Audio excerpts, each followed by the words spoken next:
Hello, Americans. Welcome to Fixing America. The federal government has long been in the business of regulating business. Some of this good and some of it is just plain wrong. For example, the Equal Opportunity Act, sometimes known as affirmative action. It sounded good in the beginning. Level the playing field and create opportunities for minorities. It might have worked that way if it only helped prevent minorities from being denied an equal opportunity. Instead, from the beginning, it gave minorities an advantage. When the federal government tells employers that they must have a certain quota of minorities, it is not only hurting the employer by not allowing the employer to hire the best qualified person for the job, but it is discriminating against all who are not listed as minorities. The freedom of the employer to create the best business they can by hiring who they think can do the best job for them is totally usurped by the government. The freedom of equal opportunity for all is taken away from anyone who isn't an official minority. This first implementation of this act mainly pertained to race, and mainly those with black skin. Then the government started looking more favorably on employers who hired other minorities, like those of Mexican or Asian descent. Then came the women's movement, and women became an official minority. So then it was not only harder to get a job if you were white, but also if you were a man. Then came the American Disabilities Act. Today, if you are a black handicapped woman, you can get so many bonus points you can almost get any job you want. Matt Patterson, a Newsweek columnist, in one of his articles quoted Norman Podhoretz as he, in the Wall Street Journal, addressed the question of equal opportunity and affirmative action and how it has done more harm than good. His first example of the idea of affirmative action out of control was Barack Obama. Quote, "To be sure, no white candidate who had close associations with an outspoken hater of America like Jeremiah Wright or an unrepentant terrorist like Bill Ayers would have lasted a single day. But because Mr. Obama was black and therefore entitled in the eyes of liberaldom to have hung out with protesters against various American injustices, even if they were a bit extreme, he was given a pass." Let that sink in. Obama was given a pass, held to a lower standard because of the color of his skin. Liberals routinely admit minorities to schools for which they're not qualified, yet take no responsibilities for the inevitable poor performance and high dropout rates which follow. Liberals don't care if these minority students fail. Liberals aren't around to witness the emotional devastation and deflated self-esteem resulting from the racist policy that is affirmative action. Yes, racist.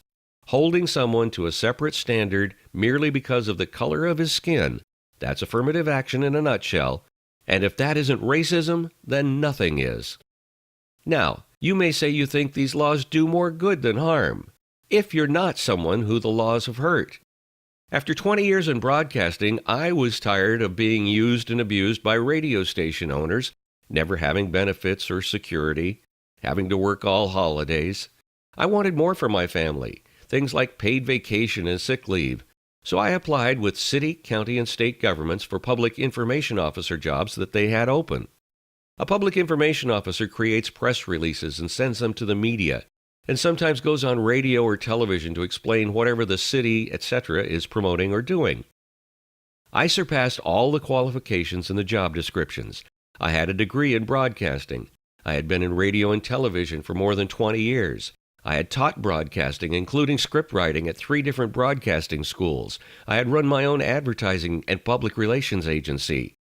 I didn't get any of the jobs. Why? The Equal Opportunity Act, or more precisely, quotas.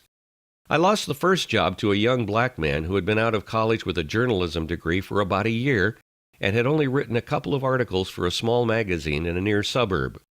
What happened to the job description being met? I called and asked how this man could be more qualified for the job than I was. I wasn't even given an interview. I was given a lot of gibberish that included the fact that he got bonus points for being black, and that it was those bonus points that pushed him above the other candidates. The second job went to a young black man who wasn't even out of college yet and had no work experience whatsoever. I called a friend who worked for the same government entity and asked what was going on. Hiring someone who didn't meet any of the posted requirements of the job? He investigated and told me off the record that before the job was posted, they were told they had to hire someone who had black skin, and this young college student was the only black person who applied. So I wasn't totally surprised when I found out that I didn't get the third job either. It went to a young black woman.